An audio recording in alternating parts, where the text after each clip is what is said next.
Vamos a reanudar la conferencia después de matar un mosquito.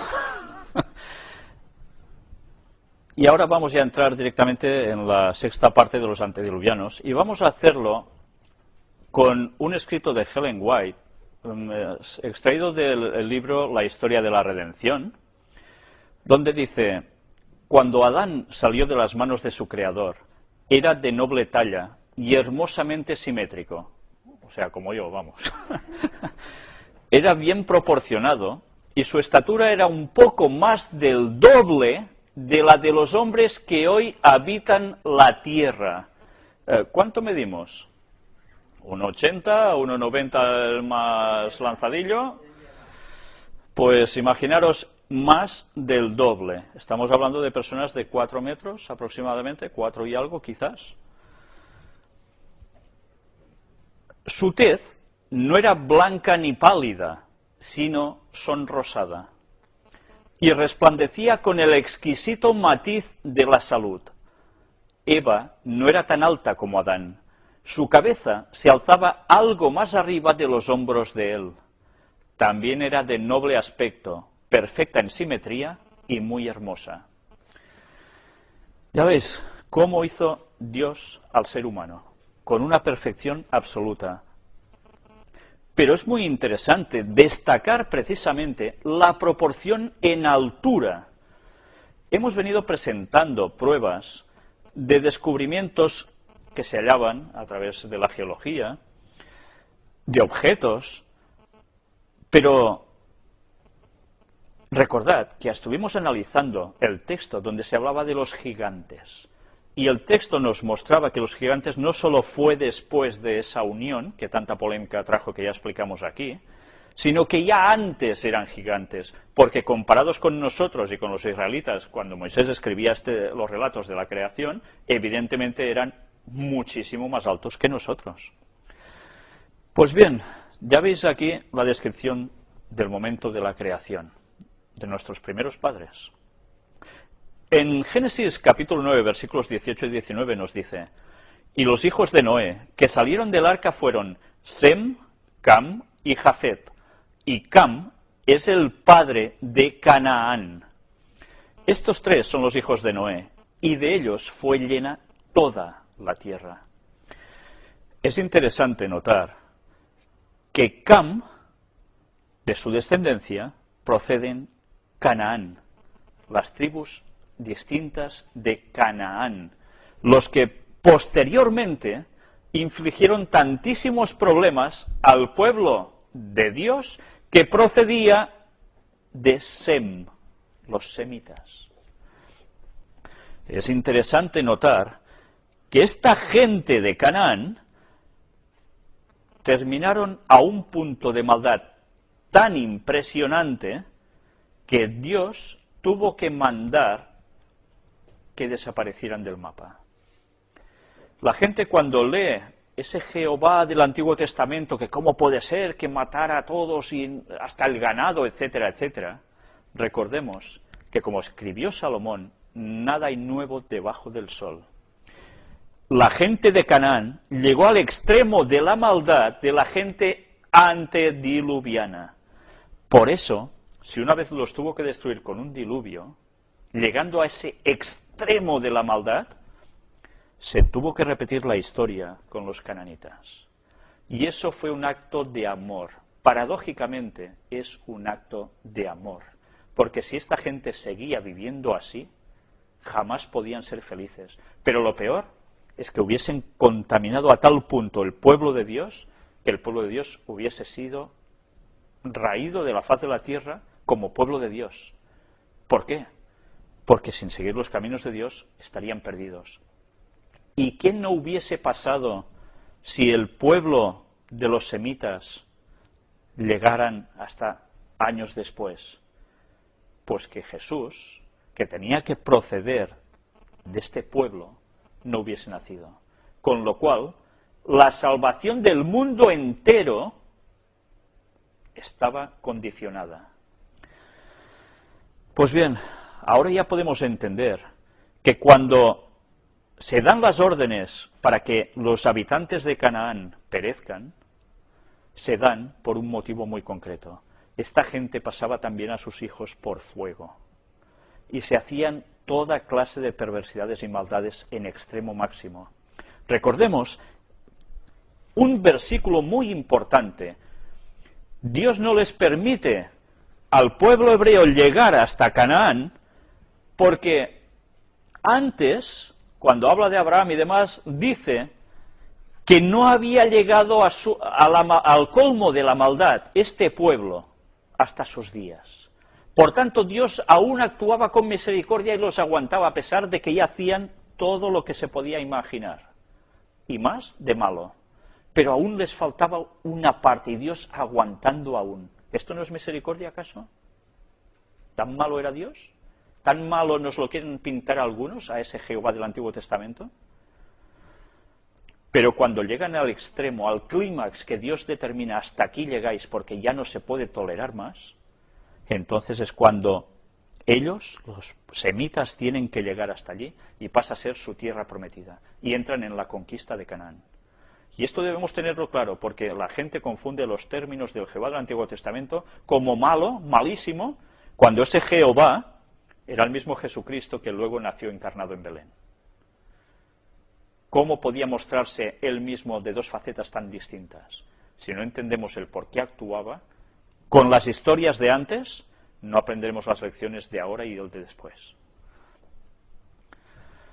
Esdras capítulo 9, versículos 1 y 2 nos dice: acabadas estas cosas, los príncipes vinieron a mí diciendo: el pueblo de Israel y los sacerdotes y levitas no se han separado de los pueblos de las tierras, de los cananeos, heteos, fereceos, jebuseos, amonitas, moabitas, egipcios y amorreos, y hacen conforme a sus abominaciones. Ya hemos hablado de qué tipo de abominaciones. Pues esto lo siguieron haciendo los que quedaron vivos de todos ellos. ¿Y qué pasó? Que los del pueblo de Israel se juntaron con ellos y caían exactamente en lo mismo. Porque han tomado de las hijas de ellos para sí y para sus hijos, y el linaje santo ha sido mezclado con los pueblos de las tierras, y la mano de los príncipes y de los gobernadores ha sido la primera en cometer este pecado. Una vez más, lo que hacen los dirigentes del pueblo, el resto del pueblo como borregos imitando. De ahí la importancia de los líderes. Pero es curioso, si no nos damos cuenta de las primeras palabras que aparecen en el versículo 2, no nos percatamos que la historia se repite siempre. ¿Qué sucedió con los antediluvianos? Los hijos de Dios se juntaron con las hijas de los hombres. No eran ángeles caídos ni historias de marcianitos que venían y hicieron sexo con mujeres de aquí muy majas. No. Una vez más se repite la historia. Los hijos de Dios se mezclan con los hijos que no siguen las cosas de Dios. Y el pueblo llega a lo peor de lo peor dentro de los israelitas. Continuamente en la Biblia se habla de los actos abominables que la nación, o el pueblo de Israel, mejor dicho, llegaba a cometer. Sacrificaron también sus hijos a fuego a Moloc. Pues bien, ¿Dios tenía que permitir esto? Vamos a hablar ahora sobre una continuación de pruebas arqueológicas de las cuales estuvimos hablando. Hoy no voy a mostrar todas, ni mucho menos, de las que hay, porque hay muchas más. Algunas solo os las citaré, como por ejemplo esta. Diréis, ¿esto qué es? ¿Un borrufet? ¿Un pitufo? ¿Qué es esto? Parece un catalán con borratina, con el sombrerito típico de Cataluña, ¿no? Pues esto que veis aquí es un dibujo hecho, plasmado aquí sobre un papel, de algo que aparece en unas cuevas francesas, de pinturas rupestres, de las cuales se habla de que eran los hombres primitivos. Pero no es lo único que aquí aparece. Este señorcito, este chico, este lo que sea, con este tocado arriba, sino que se muestran grabados de señoras con pantalón, con botas, con bolsos, etcétera, etcétera. Y no son cosas de ahora, son cosas de, ya lo veis, de cuándo. Las generaciones antediluvianas habían llegado a una moda que parece ser bastante parecida a la que estaban en la Edad Media. ¿Nos recuerda un poco esta vestimenta así? Pues bien, algo parecido a eso. Lo curioso es que, ¿cómo puede ser que estas cosas, la ciencia, no les puede dar la explicación? Pues muy fácil, porque no quieren creer en que los antediluvianos habían llegado al punto de máximo desarrollo. Y el diluvio acabó con ellos. No todos son animalitos pintados en cuevas o muñequitos. Hay cosas que sorprenden realmente. Y en esta página vamos a encontrar algo muy interesante. En 2001, el ministro para la Ciencia y la Tecnología, Murli Manohar Joshi, anunció oficialmente el descubrimiento: las estructuras sumergidas encontradas en el Golfo de Cambat, en Cambay, son los restos de una ciudad antigua que fue destruida por inundaciones imprevistas. Se afirmó también que las ruinas demuestran una notable similitud con los restos de las civilizaciones del Valle del Indo, que se desarrollaron en Harappa y en Mohenjo-Daro alrededor del 2700 a.C.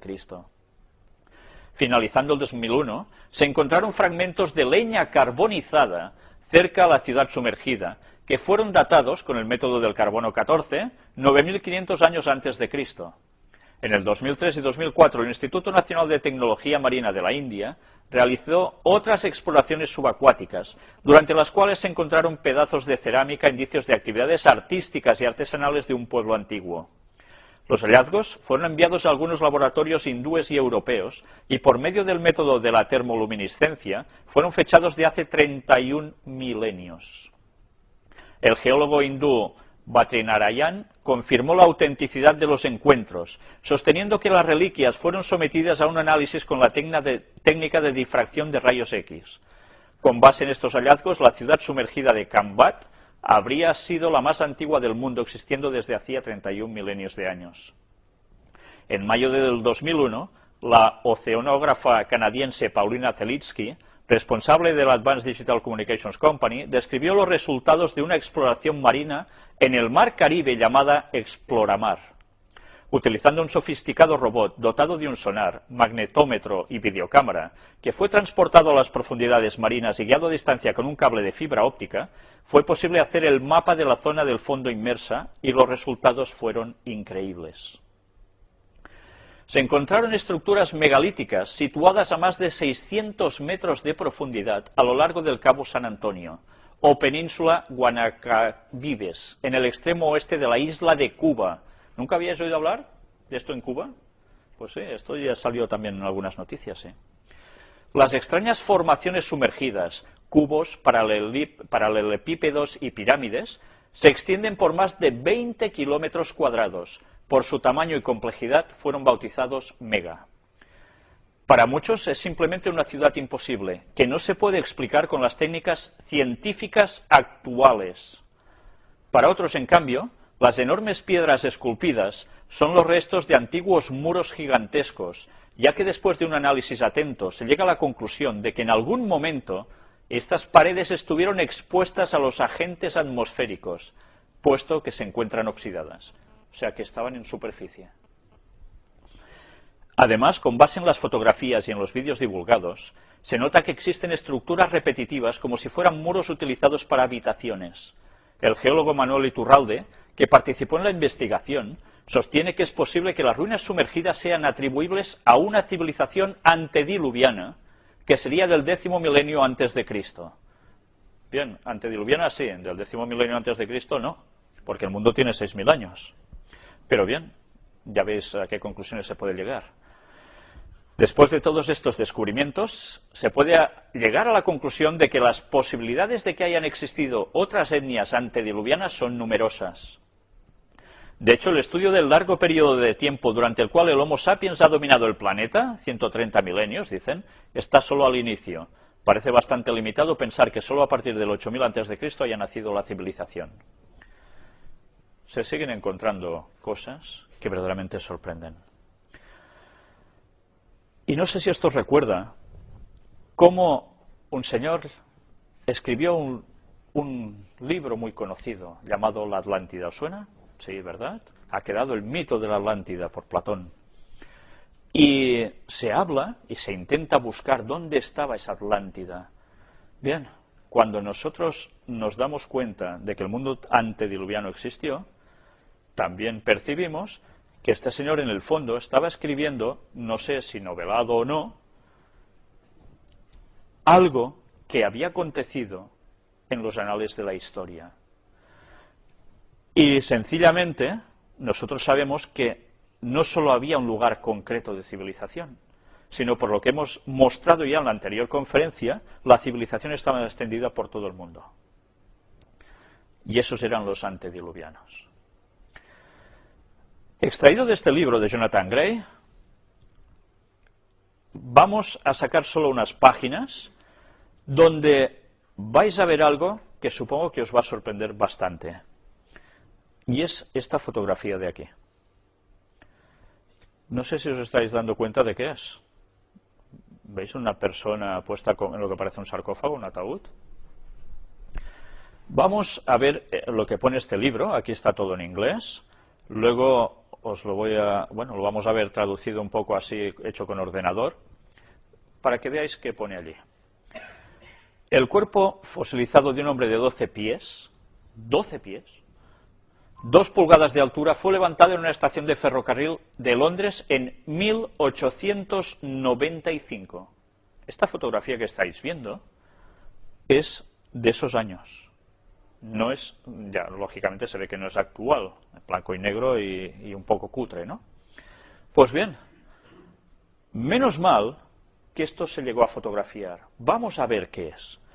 De hecho, tenemos una fotografía de esto. Fue apoyado para ver contra un carro de ferrocarril del siglo XIX. Es totalmente eclipsado la parte posterior del vagón del ferrocarril. ¿Os habéis fijado? Vamos a verlo aquí. Perdón, me he pasado.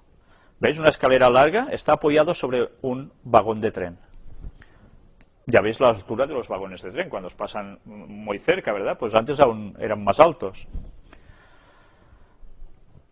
Vamos a ver qué más nos pone. Un extracto y una fotografía de la revista británica Strand de diciembre de 1895, reimpreso en W.G. Watt Martin, en el libro de que aquí cita. Las huellas de las fe mayores de Irlanda, se menciona este gigante fosilizado que se habían encontrado durante las operaciones mineras en el condado de Antrim, en Irlanda. Preeminente entre los artículos más extraordinaria jamás realizada por una empresa ferroviaria es el gigante fosilizado de Irlanda, que es en este momento que yace en Londres y el noroeste de la compañía del ferrocarril de la amplia calle del depósito de mercancías. Y esa fotografía es la que se reproduce aquí, cuando estaba en ese lugar. Esta cifra monstruosa tiene fama de haber sido desenterrada por un tiempo. Bueno, esta cifra no debe ser exactamente esa la traducción. El señor Dyer hizo una prospección de hierro, del mineral de hierro, en el condado de Antrim. Las medidas principales en toda su longitud son 12 pies y 2 pulgadas. Circunferencia del pecho 6 pies y 6 pulgadas. Y la longitud de los brazos 4 pies y 6 pulgadas. Hay 6 dedos en el pie derecho. ¿Os suena esto de los 6 dedos, verdad? Había alguna raza que tenía esa particularidad. El peso bruto es de 2 toneladas. Casi nada, 2 toneladas de hombre. De modo que se tomó la mitad de una docena de hombres y una potente grúa para colocar este artículo de propiedad perdida en la posición para el artista de la revista Strand. Dyer, después de mostrar el gigante en Dublín, llegó a Inglaterra con su hallazgo raro y lo exhibió en Liverpool y Manchester a 6 peniques por cabeza, que atraía a los hombres de ciencia, así como a turistas que quedaban boquiabiertos. El negocio fue creciendo y el empresario inducido a un hombre llamado Kershaw para comprar una participación en este asunto. En 1876 Dyer envió a su gigante de Manchester a Londres en tren, la suma de 4 libras esterlinas, etcétera, etcétera, y fue acusado de un recibo para el transporte de la empresa, pero nunca se pagó. Evidentemente Kershaw no sabía nada de la eliminación del show, ya que cuando lo descubrió, siguió a toda prisa, y a través de una firma de abogados de Londres, se trasladó al Tribunal de la Cancillería, que emitía una orden de restricción a la compañía de despedida con el gigante, hasta que la acción entre Dyer y sí mismo, para determinar la propiedad, se comercializó. La acción nunca fue un problema. Por desgracia, No sabemos lo que pasó después de esto. Es lamentable que estos descubrimientos a menudo desaparezcan y nunca más se oiga hablar de ellos otra vez. Afortunadamente, un reportero hizo la fotografía. Es curioso, ya lo vimos también en la anterior vez, cuando se encuentran según qué objetos, se muestran un poco y desaparecen del mapa. ¿Por qué será? ¿Dónde pone la ciencia a un hombre así de largo? Si eran primitivos y medio monos. Pues lo mejor, cuando toca hacerlo desaparecer. Pero menos mal que se fotografió y que hay registros de la época que eso fue así. En este otro libro de René Norbergen, del cual hablamos en la anterior conferencia, vamos a ver más objetos que se encontraron verdaderamente sorprendentes, de metales que ya veis aquí, zinc, hierro, etcétera, etcétera, súper antiguos, y se encontraron siempre de formas sorprendentes, y que tienen unos dibujitos que aquí, por desgracia, en pantalla no sé si lo podéis apreciar muy bien, pero donde se muestran señores con barba y bigote, donde se muestran señores aquí que veis como si fuera con una escafandra o algo parecido alrededor de su cabeza. Pues bien, esto tiene muchos años, muchos. Más cosas que se fueron encontrando. Y bueno, os voy a mostrar unas partes del libro, para los que sepáis inglés y los queráis leer, es interesante, muy interesante, y vamos a ver cómo precisamente este señor, el escritor del libro, tuvo también, o participó también, con alguien del cual nosotros hemos hablado en anteriores conferencias, y era Ron Wyatt, el arqueólogo del cual mostramos más de una cosa aquí. Pues es curioso que uno tuviera la tendencia hacia asuntos bíblicos, postdiluvianos. Aquí tenéis a Ron, precisamente saliendo del túnel, excavándolo en la antigua Jerusalén, donde estaba buscando el Arca de la Alianza. O sea que esta fotografía tiene sus años.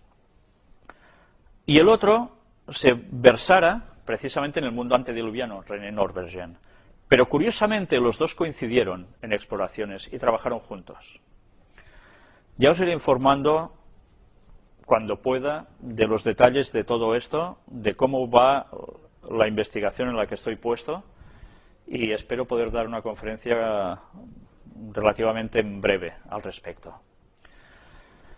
Bien, aquí tenéis todo esto. Vamos a seguir avanzando con otro libro de René Norbergen, donde se presentan también estas fotografías que aquí veis.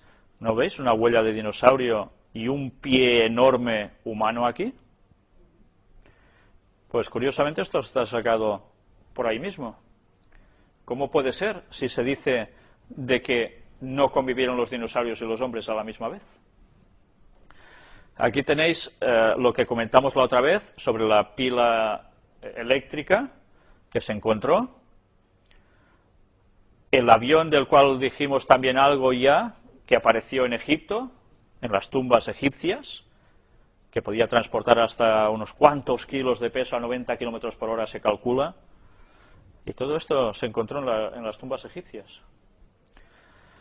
Y aquí tenemos el famoso aparatejo volador precolombino. Lo veis en sus formas, muy parecidas a un caza actual. Y todo esto, ya veis los años que tiene, ¿verdad? Por cierto, alguien me indicó que en una anterior conferencia dije algo de, no sé si prediluvianos, cuando quería decir postdiluvianos o al revés. Bien, pido perdón por eso, porque a veces hablando uno se equivoca, ¿no? Y en mi caso bastante. Pero bien, quería constatarlo, ¿verdad? Para que si encontráis ese trozo en la conferencia anterior o en la otra, sepáis que me refería a lo contrario de lo que expresé allí. Vamos viendo más cosas. Y este libro no es un libro de tonterías precisamente. Este libro es un recopilatorio de artefactos extraños que se han ido encontrando y están totalmente catalogados. Sí, esas cosas que aparecen y parece que, uy, no han aparecido para nada, pero sí, se catalogan. No todos, porque algunos desde luego desaparecen a la primera. Pero bien, ya en la portada ya sorprende, porque si se hablaba de que las culturas incas y demás no conocían la rueda, como los precolombinos ya tenían estos aparatejos. Qué cosas, ¿eh? Pues si la gente no entiende que hubo un diluvio primero universal y que hubo una gran civilización, no va a entender nada de esto. Y como siempre, cuando no se entiende, patada y se guarda, ¿no? Aquí tenéis distintas cosas, solo he sacado unas páginas de este libro donde se muestra hasta lo que es como un chicle de la época, algo que se mascaba como una goma, es curioso, ¿eh? Pues bien, todo esto está catalogado. Incluso estos artefactos que los egipcios tenían conectados a unos cables que parece ser que emitían luz. Luego hablaremos un poco de esto. Ya sabéis que no se ha encontrado nunca nada que haga luz dentro de una pirámide, ¿verdad? Teóricamente, nadie ha encontrado antorchas ni cosas que hayan humeado, ya que se pinta que iban tan cutres, pobrecillos. Bueno, pues ¿con qué caray se iluminaban? Se había dicho que si unas refracciones de espejos por toda la pirámide, jamás se ha encontrado nada parecido a eso. Aquí tenéis lo de la pila, esa famosa pila de la que estuvimos hablando, que aquí la tenéis. Mirad cómo estaba hecha. La batería descubierta en Bagdad, en Irak. Y aquí tenéis las pisadas de dinosaurio, casi nada, fosilizadas, una vez más. Y se hacían amputaciones quirúrgicas en el Neolítico, sacado de una noticia del 2010 en 20 minutos, periódico de Barcelona. Se nos habla de que ya se hacían operaciones de amputación perfectas. Bien, parece que no eran tan tontos, ¿eh? Y aquí tenemos fósiles y huellas de antiguos gigantes de casi 5 metros de altura. Información sobre esos antiguos gigantes o híbridos de mujeres humanas, y dice aquí ángeles de Satanás, se encuentra en Internet. Claro, démonos cuenta lo fácil que es caer en falsas interpretaciones si no analizamos bien las cosas y los textos. Se pueden mostrar cosas que pueden ser muy ciertas, pero al caer en errores, podemos hacer que sea una cadena y sucesión de errores, hasta llevarnos a cosas esperpénticas. No, ya dijimos que esto no sucedió, pero es interesante lo que sí cuenta después. Vamos a ver una foto donde se ve un fémur y que probablemente, ya veis, de 1,20 m, podía ser de un señor de algo parecido a 4 metros de altura, encontrado en Texas. Y aquí lo tenéis. Ya veis el señor haciendo de modelo al lado, ¿no? Casi nada. Pero aquí tenéis una pisadita grabada en la roca. Aquí tenéis un pie de un señor, supongo, más o menos normal, pero ya veis, 60 centímetros de pie, el de antes. Casi nada, ¿eh? Bueno, pues si eran hombres medio monos, vaya pie tenían, ¿eh? Pues ya veis cómo la explicación de la historia convencional no cuadra con lo que realmente se llega a encontrar. Y entonces es necesario plantear hipótesis sobre hipótesis que se tienen que ir cambiando continuamente porque nunca les termina de cuadrar todo. Todo por apartarse de la palabra de Dios y de las evidencias. Pero así el mundo sigue engañado. Pues bien, ya veis aquí las pisaditas. Y aquí tenéis más nítida la fotografía que antes hemos mostrado. Este señor medía 3,65. Casi nada, ¿eh? En metros estoy hablando. Lo digo para la gente que nos esté escuchando en la parte de Europa, porque en el otro lado suelen ir con pies, ¿no? Pues bien, ya veis. Casi nada, ¿eh? ¿Y esto os lo enseñan en el colegio? ¿Lo enseñan en los institutos? ¿Lo enseñan en las universidades? ¿Por qué será? Si no supiésemos cómo detrás de la teoría de la evolución habían estado las sociedades secretas trabajando a través de el abuelo ya de Darwin y todo el cometido de instituciones que ellos fueron haciendo y creando para cambiar la mentalidad de la población mundial a través de la enseñanza, no nos enteraríamos de nada. Gracias a Dios que sabemos estas cosas. Gracias a Dios. Aquí tenéis pisadas de gigante, un gigante enorme de estos, y una comparativa a este bichito que medía más o menos unos 4 metros de altura, ahora comparado con los hombres actuales, pues ya veis lo que queda. Imaginaos si estos bichitos hubiesen estado después del diluvio, cuando el hombre se iba degradando, encogiéndose, por decir algo, perdiendo su fuerza, su supercapacidad mental, su todo. Pues ¿qué hubiese sido de los hombres con estos animalitos, no? Por eso, como decía Helen White, hubo animales que no entraron en el arca, porque Dios tuvo que preservar al ser humano. Y aquí, estas son esas típicas fotografías que uno no sabe realmente hasta qué punto son auténticas o son manipulaciones. Os iba a mostrar algunas fotografías que están corriendo mucho de gigantes, esqueletos gigantes que se encuentran, pero curiosamente, que hay mucha gente que se ha tragado como verdad, luego se pueden ver las fotografías auténticas como han sido manipuladas y son timos, son timos. Entonces hemos de ir con mucho cuidado antes de dar por verificado algo. El texto bíblico decía que había gigantes en la tierra en aquellos días. La palabra para gigantes, de la raíz hebrea nefilim, significa hombres violentos, en extremo, terroristas. Y estos fueron los valientes, dice el texto, que desde la antigüedad fueron varones de renombre. La palabra renombre, que se traduce aquí, significa capacidad mental, lo que denota la fuerte potencia de sus mentes.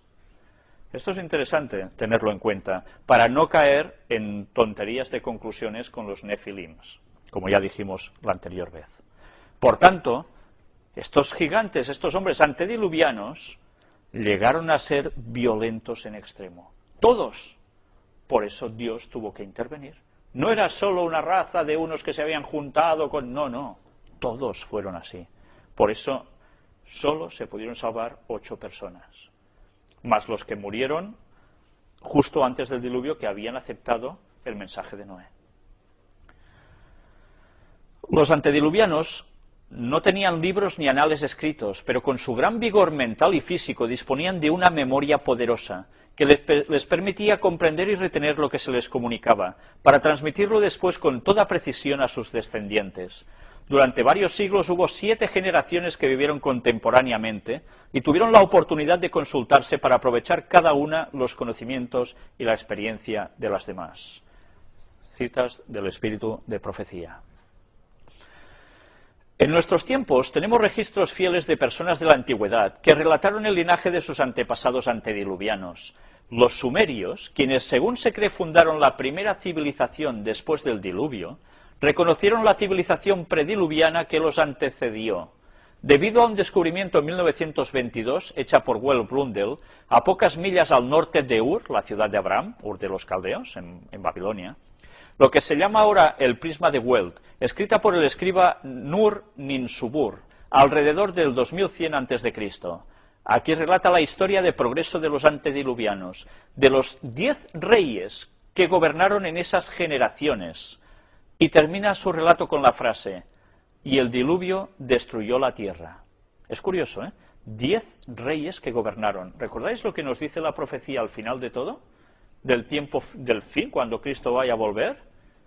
10 reyes o 10 reinos. Es curioso, ¿eh? El paralelismo, una vez más. Y luego, ¡pam!, se termina. Arsubanipal, quien se dice que fundó la biblioteca de Nínive, dijo que le encantaban los escritos anteriores al diluvio. Los antiguos chinos reconocieron que sus antepasados comunes eran hombres 2 veces más altos que ellos. Pero el relato cumbre de estos acontecimientos es la épica de Gilgamesh, que relata todo, con lujo de detalles, acerca del avance mental de los antediluvianos y cómo fueron destruidos por un diluvio mundial, y que solo un hombre llamado Nu y su descendencia sobrevivió a esta catástrofe, llevando en su embarcación vestigios de la raza destruida. Esto es interesante. ¿De verdad nosotros pensamos que cuando Noé y sus hijos y sus esposas entraron en el arca con todos los animales, entraron con las manos en los bolsillos? ¿No llevaron nada de sus conocimientos? No tan solo en la mente, sino físicamente. Pues bien, curiosamente el relato de Gilgamesh nos dice que entraron con vestigios. Esto es muy importante, porque quizás hoy no nos va a dar tiempo, seguramente no, pero al final, en la próxima, que espero que ya sea la última, sobre los antediluvianos, vamos a hablar precisamente sobre esto, porque hay algo muy importante que va a constatar que esto no son bromas. Cuando aquí se habla de escritos anteriores al diluvio, y antes nos decía que no tenían libros, no eran libros para transmitir el conocimiento porque no les hacían falta, pero esto no quiere decir que hubiera otro tipo de libros, como podían ser ahora novelas o a saber qué otra cosa, porque esto lo distraía a este señor cuando lo leía, ¿verdad? En el mundo antediluviano había muchas obras maravillosas de arte y ciencia. Estos descendientes de Adán, recién salidos de la mano de Dios, poseían capacidades y facultades que no se ven hoy en día. Esto lo escribió Ellen White. Y ya hemos visto que realmente hacían maravillas y muchas más cosas que seguramente jamás nos encontrarán. Un interesante artículo apareció en muchos otros periódicos en Estados Unidos el 10 de abril del 1967. Informaba el descubrimiento de un artefacto y de restos humanos en la mina Rocky Point en Gullman, Colorado. A una profundidad de 400 pies, relataba el Saturday Herald de la ciudad de Iowa, los excavadores hallaron huesos humanos incrustados en una veta de plata. Según las normas geológicas, el hallazgo tenía varios miles de años de antigüedad, pero además de los huesos, encontraron la punta de una flecha de cobre bien templado de 4 pulgadas de largo. En armonía con el pensar científico, ni los huesos ni la flecha deberían hallarse en ese lugar, y sin embargo, ahí estaban, inexplicable e inesperadamente. En 1581, un comerciante llamado Hiram de Witt consiguió un pedazo de cuarzo del tamaño del puño de una mano. Mientras se la enseñaba a un amigo, se le cayó de la mano y al tocar el suelo se quebró.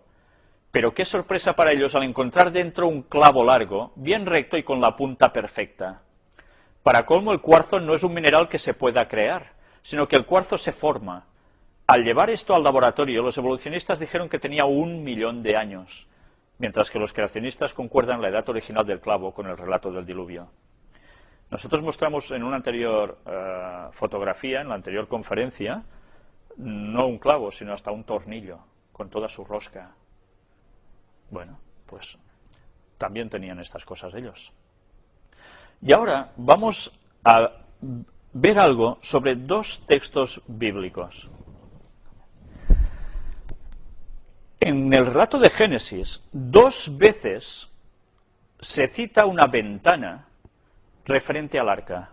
Una está aquí, en Génesis 8:6, que dice: sucedió que al cabo de 40 días abrió Noé la ventana del arca que había hecho. ¿Y qué hace? Suelta el primer pájaro, ¿no? Hay otro texto en Génesis capítulo 6 y versículo 16 que nos dice: una ventana harás al arca y la acabarás a un codo de elevación por la parte de arriba, y pondrás la puerta del arca a su lado y le harás piso abajo, segundo y tercero. Son los 2 lugares donde se habla de ventana. Bien, cuando nosotros leemos nuestras Biblias, esto no lo percibimos, pero en el lenguaje original vamos a ver qué realmente dice allí. La palabra que se utiliza para ventana es soar. Significa brillo, resplandor, luz de mediodía. Aparece 22 veces en el Antiguo Testamento. Muchos eruditos judíos de la escuela tradicional explican que soar es una luz que se origina de cristales brillantes. Es por eso que se emparenta esta palabra con que Noé colgó cristales en el techo y por luz que tenían dentro iluminaron la embarcación durante el tiempo del diluvio. Claro, ¿no os habéis pensado nunca cómo se veían allí dentro? Con la de agua que caía que no se debería ver ni torta, con luz exterior. La fuente de luz de Noé parece que se preservó durante centenares de años, porque hay indicaciones de que Salomón pudo haberla usado alrededor del año 1000 a.C. Un antiguo manuscrito judío titulado La reina de Saba y su único hijo Menyelec contiene la declaración: la casa del rey Salomón estaba iluminada como si fuese de día, porque en su sabiduría había colocado en el techo de su casa perlas que eran semejantes al sol. Interesante, ¿eh? Muchos escépticos no creen esta teoría, pero esto se confirma de acuerdo al informe de que el zar ruso Nicolás, en 1917, debido a un reporte del aviador Zabalatsky que había visto el arca. Entonces el zar envió 2 compañeras para fotografiar y dar un registro acerca del arca. Nosotros ya vimos algo de esto también en su momento, hablando sobre Ron Wyatt. Lo fotografiaron, hicieron el reporte, entraron al arca, encontraron las jaulas, los compartimentos y después de ver entre todas las cosas vieron la elevación en el techo y el sistema de iluminación. Tal vez es por eso que Salomón escribió Eclesiastés 1, 9 y 10. Es un texto que antes yo os he citado y que ahora me gustaría leéroslo.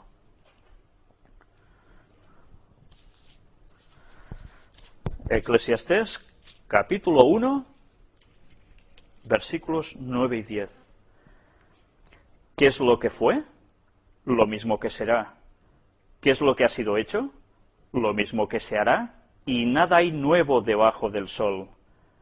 ¿Hay algo de que se puede decir, he aquí esto es nuevo? Ya fue en los siglos que nos han precedido. Todo ya ha pasado antes también.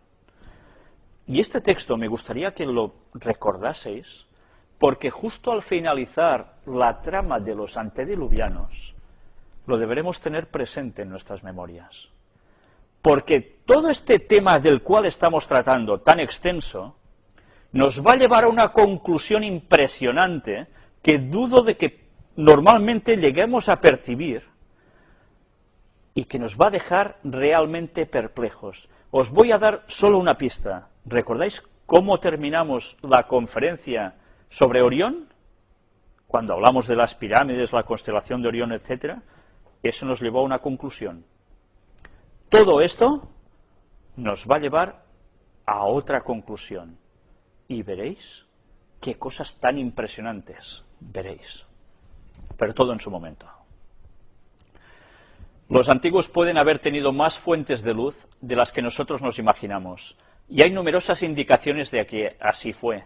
Cuando abrieron el sepulcro de Pallas cerca de Roma, a principios del siglo XV, lo hallaron iluminado por una linterna que había estado encendida en el interior de la tumba durante más de 2000 años.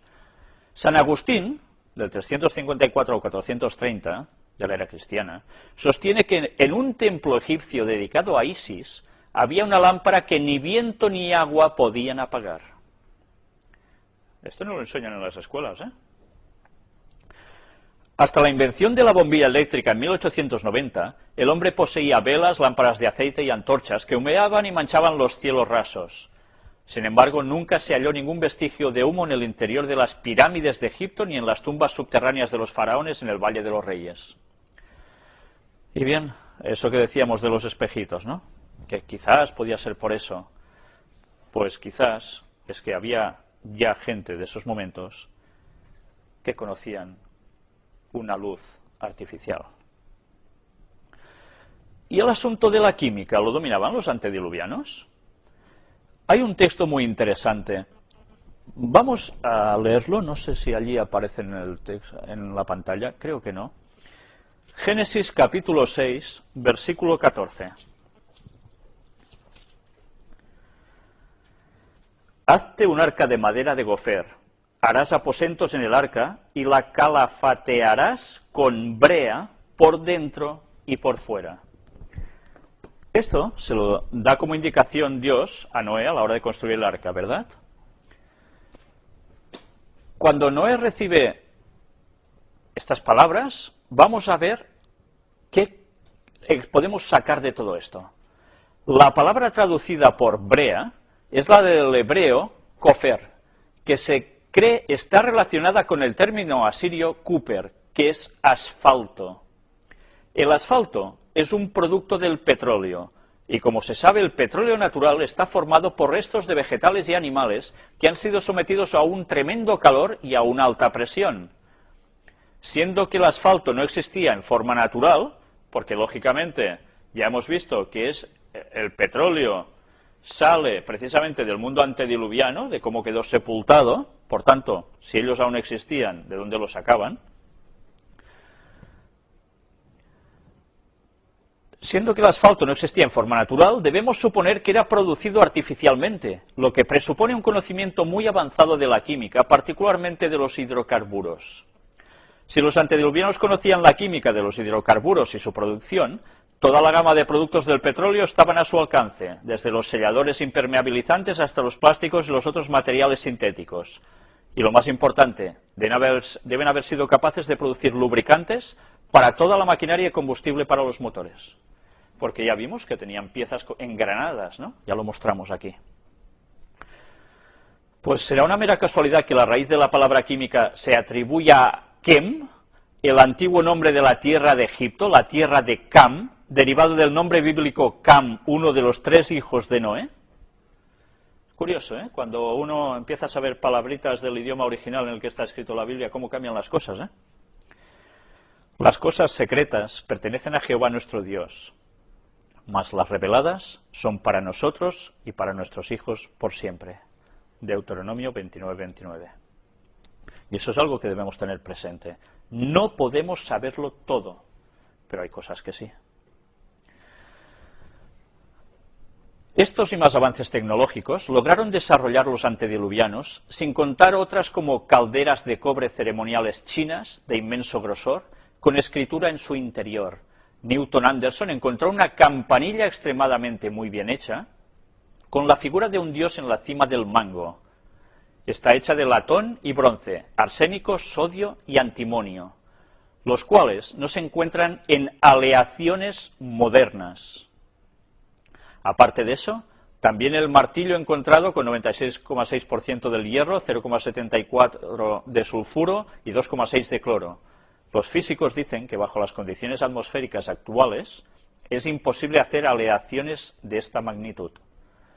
Las investigaciones nos llevan a que solo la condición atmosférica antediluviana, de la cual nosotros ya hablamos, es la única explicación posible para que se forje estas condiciones metálicas. Todo esto va en asemejación con el relato bíblico de Génesis 4:22, asegurando su real existencia. Vamos a leer un momento Génesis 4:22.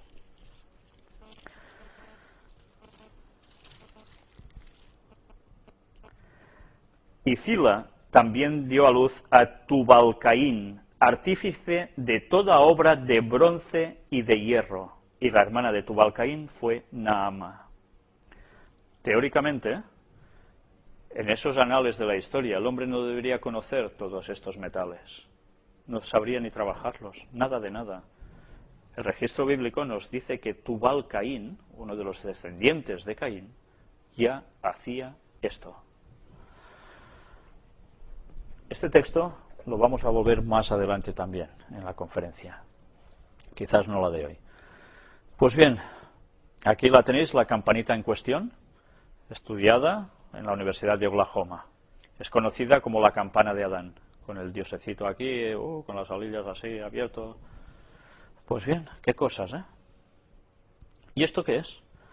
Este bisonte es uno de muchos esqueletos de animales prehistóricos que ha sido desenterrado con el cráneo agujereado, como por efecto de una bala, y todos suponemos que los dinosaurios no tenían revólveres, ¿no? Nos dice aquí en plan gracioso, y es verdad, no se dispararían así entre ellos, ¿no?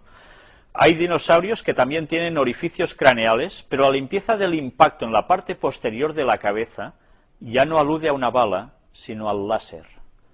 Porque sabéis que las balas siempre dejan un pequeño registro. El láser es totalmente limpio. Pues bien, yo no sé si recordáis un texto bíblico. Cuando Adán y Eva son quitados del jardín del Edén, hay 2 querubines. ¿Pero qué hay, además de los 2 querubines? Una espada encendida que se revolvía por todos lados para evitar que nadie entrara allí. A ver, claro, nosotros podemos leer, una espada encendida, una espada que, mira, que es una llama, que se mueve y tal, y la gente, uy, por no quemarse no se mete. ¿Sí? ¿Era esto? ¿O es que hay una cierta tecnología divina de la cual normalmente no somos conocedores o no caemos en ello y nos está diciendo de que el láser ya es algo de mucho más arriba? ¿Y la película de la Guerra de las Galaxias? Cuando empiezan a sacar las espadas láser, ¿os habéis imaginado alguna vez cómo podía ser la guerra en el cielo entre Cristo y sus ángeles y Satanás y sus ángeles? Era, ¿cómo? ¿A base de gritos? ¿A base de tirachinas? Fue una batalla. Y Cristo y sus ángeles salieron vencedores. Y hubo un retroceso hasta tal punto que ellos fueron arrojados a la tierra. Bien. Puede parecer ciencia ficción, pero siempre hemos de saber una cosa y tenerla muy clara. Satanás no inventa nada. Satanás plagia, Satanás copia lo que ha visto y eso lo transmite como conocimiento al ser humano. Ya vimos de qué forma muchos conocimientos científicos se han transmitido a los seres humanos a través de sueños muy extraños, paranormales. Pues bien, solo os digo esto para que meditéis, ¿no? A veces creemos que en el cielo van flotando encima de una nube todo el rato. Este diamante fue encontrado en Herkimer, New York, el cual inexplicablemente fue encontrado ya tallado, lo cual deja mucho que pensar, pues el pulido del diamante requiere máquinas especializadas de alta precisión, fabricadas con oro y que giran a miles de revoluciones por minuto. Bueno, a menos mancos no eran, ¿eh? Y aparatejos deberían tener. Y esta es una de las famosas 9 calaveras milenarias que aún actualmente no se pueden replicar y que son como de cristal, de un vidrio. ¿Cómo se hicieron con esta perfección? Y no se pueden llegar a imitar aún ahora. ¿Y esto? ¿Qué caray es esto? ¿Qué veis vosotros aquí? Un astronauta, ¿no? ¿Sabéis dónde está esto? Es una figura que aparece en la Catedral de Salamanca, construida en el año 1102. ¿Y qué hace esto en el pórtico de la entrada de la catedral? Porque si veis la fotografía entera, veis distintos detallitos de grabados que hay en la piedra, pero este allí en medio. Caray. En el año 1102, ¿alguien esculpiendo podía llegar a imaginarse esto? No sé si lo veis. Casco perfecto. Algo lleva detrás, tipo mochila, conectado con algo aquí delante. Un cable que lo lleva colgado a él de algún sitio. Las botas, exactamente como las mismas de las pisadas de la Luna famosa, de la NASA. Todo su traje. ¿Cómo alguien podía hacer esto? Tenía una gran imaginación, ¿no? ¿Es solo eso? ¿Es solo eso? Quizás ahora vamos a entender algo. Nosotros hablamos mucho, y antes hemos dicho algo, de, claro, Noé y sus hijos eran antediluvianos. ¿Y dónde pasaron? A postdiluvianos. Porque ellos estaban vivos antes y estuvieron vivos después. Y ellos, no sé los aparatejos que se llevaron del tiempo anterior, pero lo que sí se llevaron, indudablemente, fue el conocimiento que ellos tenían de lo que habían vivido durante tantos años. Entonces, ¿cómo puede ser que alguien del 1100, de la era cristiana, hiciese esto? ¿Cómo se transmitieron esos conocimientos? ¿A través de quién? ¿A través de qué? Hablamos continuamente de masonería, de sociedades secretas. ¿Qué eran los constructores de catedrales? Pues estaban puestos en esto. Y ellos hacen referencia, aún los masones actuales, a los conocimientos del templo de Salomón. Pero que no queda allí, sino que se remontan a los conocimientos que Hiram Abiff, el constructor del templo de Salomón, ya poseía gracias al legado, ¿sabéis de quién? ellos se remontan hasta el mismísimo Tubal Caín que nosotros antes hemos hablado. Lo cual, cierto o no cierto, evidentemente cuando ves estas cosas te das cuenta que cuentos del todo no son, alguien fue transmitiendo este conocimiento de generación en generación y que no todo el mundo llegó a saberlo, pero sí una cierta élite. Vamos a hablar precisamente ahora de la masonería y Tubal Caín. ¿Cómo vamos de tiempo?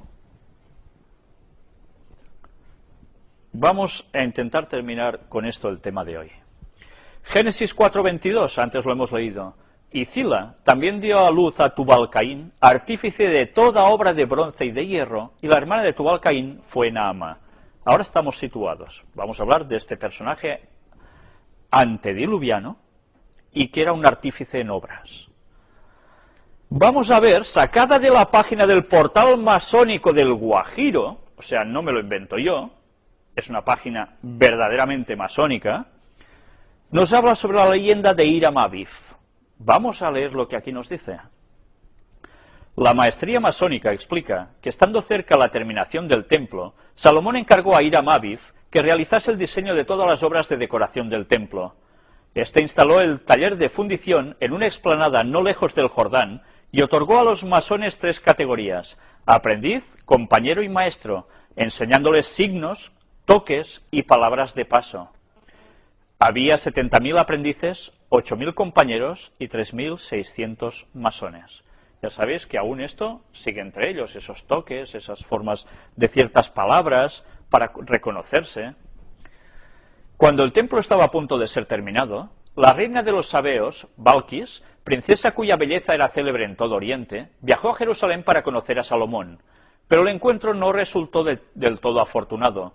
Balquis, tras conocer por el cuervo Hut un asunto relacionado con la cepa de vid que se encontraba junto al altar, recriminó a Salomón: para asegurar tu propia gloria has violado la tumba de tus padres y esta cepa. Y éste respondió con serenidad que en su lugar elevaré un altar del porfirio de maderas de olivo que haré decorar con 4 serafines de oro. Esta viña, dijo Balquis, ha sido plantada por Noé, tu antepasado. Al levantarla de cuajo has cometido un acto de rara impiedad. Por ello, el último príncipe de tu raza será clavado en este madero como un criminal. Es curioso cómo mezclan las cosas, ¿eh? ¿Quién sería ese al cual ellos se refieren aquí? Jesús, ¿no? Pero el suplicio salvará tu nombre del olvido y hará llover sobre tu casa una gloria inmortal. Esto, evidentemente, hay que tomarlo con precaución. No estoy diciendo que esto sea cierto, ¿eh? Pero es lo que ellos explican. Balquis añadió que quería conocer a Hiram Abiv y finalmente lo consiguió. Tras conocerlo, argumentó que deseaba conocer a los masones y Salomón se negó. Pero el genial maestro masón por excelencia, Hiram Abiv, subió en ese instante a un bloque de granito y con la mano derecha realizó un signo parecido a la T, relacionado con Tiro, Tubal Caín. Y los masones se reunieron y guardaron un silencio y una quietud asombrosos. ¿Ya veis? La T de Tiro, de Tubal Caín. Algunos días después de los hechos narrados, Bedoni, ayudante y fiel discípulo de Hiram Abiv, sorprendió a 3 compañeros: Fanor el sirio, albañil; Anru el fenicio, carpintero; y Matusael el judío, minero, planeando sabotear la obra. Y la obra resultó momentáneamente saboteada, provocando que un Bedoni desesperado por no haber advertido a tiempo a Hiram se lanzase a la ardiente lava. Hiram Abiv, desolado por el fracaso, se retiró llorando y entonces soñó el sueño más importante de su vida. Atención a este sueño. Tubal Caín lo transportó al monte Sión y al centro de la tierra, y le transmitió la tradición luciferina más pura y excelsa. Atención, porque cuando ellos dicen esto, tradición luciferina más pura y excelsa, no se lo toman como nos lo tomamos los cristianos. Para ellos, esto es la verdadera luz, la que le transmitía el ángel de rebelión en el cielo. Ah, caray, cómo cambian las cosas, ¿eh? Ellos están diciendo que sus conocimientos ya les vienen a través de Satanás, a través de Tubal Caín, y todo con un sueño le va transmitiendo esto. Antes hemos dicho lo de los conocimientos, la transmisión de conocimientos en sueños extraños. De la fundición que brilla enrojecida en las tinieblas de la noche, se alza una sombra luminosa. El fantasma avanza hacia Hiram, que lo contempla con estupor. Su busto gigantesco, es interesante, ¿eh? Ellos están hablando de gigantes también aquí, está presidido por una dalmática sin mangas. Aros de hierro adornan sus brazos desnudos, su cabeza bronceada, encarnada por una barba cuadrada, trenzada y rizada en varias filas, va cubierta por una mitra de plata dorada. Mitra de plata, no sé a qué me suena a mí eso. ¿Quién lo lleva arriba? Sostiene en la mano un martillo de herrero. Sus ojos, grandes y brillantes, se posan con dulzura en Hiram, y con una voz que parece arrancada de las entrañas del bronce le dice: reanima tu alma, levántate, hijo mío, ven, sígueme, he visto los males que abruman a mi raza y me he compadecido de ella. Caray. Espíritu, ¿quién eres?, pregunta Hiram. La sombra de todos tus padres, el antepasado de aquellos que trabajan y que sufren. Ven, cuando mi mano se deslice sobre tu frente, respirarás en la llama. No temas nada, nunca te has mostrado débil. ¿Dónde estoy? ¿Cuál es tu nombre? ¿A dónde me llevas?, dice Hiram. Al centro de la tierra, en el alma del mundo habitado. Allí se alza el palacio subterráneo de Enoc, nuestro padre, al que Egipto llama Hermes y que Arabia honra con el nombre de Edris. ¿Os estáis dando cuenta qué mezclas? O sea, está pintando a gente realmente de Dios como Enoc, como si fuera del mismo pensamiento que todo lo satánico, y que encima están dentro de la tierra. Madre mía, pues vaya mezclas. Potencias inmortales, exclama Hiram. Entonces es verdad, tú eres tu antepasado, hombre, artista, tu amo y tu patrono. Yo fui tu Balcaín. Llevándole como en un sueño a las profundidades de la tierra. Es curioso, a mí esto me recuerda un vídeo donde se muestra a unos chicos pentecostales, donde dicen que también a través de un sueño se les aparece Jesús y los lleva al centro de la tierra, donde hay el infierno, etcétera, etcétera. Bueno, unas historias que menos mal que sabemos que eso realmente no es así. Sé que debo la conferencia de la inmortalidad del alma, pero es que hay gente que se está tragando esto. Millones de personas. Ojalá recurriesen a la Biblia con estudio a fondo, porque van a ser engañados por Satanás, como lo fueron esa gente. Tubal-Caín instruye a Hiram Abib en lo esencial de la tradición de los cainitas, los herreros, dueños del fuego. O sea, que les está dando, además, el conocimiento de los hijos de Caín. En el seno de la tierra, Tubal-Caín muestra a Hiram la larga serie de sus padres: Iblis, Caín, Enoc, Irad, Mesuyael, Matusael, Lamec, Tubal-Caín.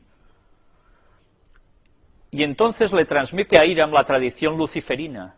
Al comienzo de los tiempos, hubo dos dioses que se repartieron el universo. ¿Dos dioses hubo que se repartieron el universo? Yo lo que sé por la Biblia es que un gran y extenso ángel, el líder de ellos, se rebeló contra Dios. ¿Y se lo repartieron? Bueno, Satanás vino a parar a la tierra y esa es la única parte que tiene de poder. El resto es en manos de Dios. Pero ya veis cómo pintan ellos las mismas cosas de modo distinto. Adonai, el amo de la materia, que Adonai ya sabéis que sería nuestro Dios auténtico, el bíblico, el amo de la materia y ¿cómo pone? El emérito tierra e Iblis, Samael, Lucifer, Prometeo, Bafumet, el amo del espíritu y el fuego. El primero creó al hombre del barro y lo animó. Iblis y los Elohim, dioses secundarios, que no quieren que éste sea un esclavo de Adonai, despiertan su espíritu, le dan inteligencia y capacidad de comprensión. Ya veis, o sea que los malos, teóricamente, para nosotros, aquí pone que vienen a ser los buenos, ¿vale? A la inversa. Esto ya va apareciendo en películas también que nos suenan, como de ángeles y demás, ¿eh? Mientras Lilith, hermana de Iblis, Samael, Lucifer y Bafumet, de la cual estuvimos hablando también en una de las charlas, se convertía en la amante de Adán, el primer hombre. enseñándole el arte del pensamiento. Iblis seducía a Eva y la fecundaba, y junto con el germen de Caín deslizaba en su seno una chispa divina. Según las tradiciones talmúdicas, Caín nació de los amores de Eva e Iblis, y Abel de la unión de Eva y Adán. Y esto es el Talmud, en lo que se basan también todo el mundo cabalista, todo el mundo judío que no sigue a Dios, sino que se inclina por todo lo contrario. Más tarde Adán no sentirá más que desprecio y odio por Caín, que no es su verdadero hijo. Caín dedica su inteligencia inventiva, que le viene de los Elohim, a mejorar las condiciones de vida de su familia expulsada del Edén y errante por la tierra. O sea que quien transmitió los conocimientos al ser humano de cómo avanzar tecnológicamente, teóricamente, fueron los Elohim, esos que nosotros diríamos los ángeles caídos. Un día, cansado de ver la ingratitud y la injusticia, se rebelará y matará a su hermano Abel. Caín aparece ante Hiram Aviv y también le explica su injusta situación, añadiendo que en el curso de los siglos y los milenios, sus hijos, hijos de los Elohim e Iblis, trabajarán sin cesar para mejorar la suerte de los hombres, y que Adonai, celoso tras intentar aniquilar a la raza humana tras el diluvio, verá fracasar su plan gracias a Noé, que será avisado por los hijos del fuego. Vaya forma de liar la troca que digamos nosotros en catalán, ¿vale? Como decimos en catalán, bueno, esto es súper complicado, se tuerce todo lo que es para decir todo lo contrario. Impresionante. Pero eso es siempre el juego de Satanás. Al devolver a Hiram a los límites del mundo tangible, Tubal-Caín le revela que es el último descendiente de Caín, último príncipe de la sangre del ángel de luz e Iblis, y que Balquis pertenece también al linaje de Caín, que es la esposa que le está destinada para la eternidad. Tras regresar al templo conducido por Tubal-Caín, Hiram Aviv está aturdido por el sueño y las visiones. Acaba la obra y se une a Balquis. Ya sabéis, como ya presentamos en una de las conferencias, que precisamente Hiram Aviv no había sido designado por Dios para levantar el templo, que Dios hubiese suscitado gente del pueblo mismo hebreo para hacer el templo a la misma perfección, pero él recurrió al rey de Tiro, a los paganos, y ya vimos como precisamente, a través de las historias, este señor, como dice Ellen White, fue el que introdujo lo peor de lo peor dentro del pueblo hebreo, del pueblo Israel. Y él, ya veis, para los masones es la pera, es el no va más, que todo lo contrario a lo que Dios dice siempre. Casi terminadas las obras del Templo de Jerusalén, 3 compañeros que veían difícil ser admitidos en la maestría masónica decidieron conseguirla por la fuerza. Apostados cada uno en una puerta del templo, invitaron a Hiram a desvelar sus secretos. Como éste no quiso revelarlos, cada uno le asestó un golpe, uno con una regla sobre el gaznate, otro con una escuadra de hierro sobre el pecho izquierdo y un tercero con un mazo en la frente, y lo hirieron de muerte. Ya sabéis que estos son símbolos usados por la masonería. Los asesinos escondieron el cuerpo sin vida de noche en un bosque, plantando sobre su tumba una rama de acacia, símbolo de la inmortalidad y la maestría. ¿Recordáis el árbol que el Papa tenía en la Jornada Mundial de la Juventud en Madrid a su lado como árbol de la vida? ¿Cuál era? La acacia. Curioso con los simbolismos, ¿eh? Más satánico ya, imposible, pero bueno.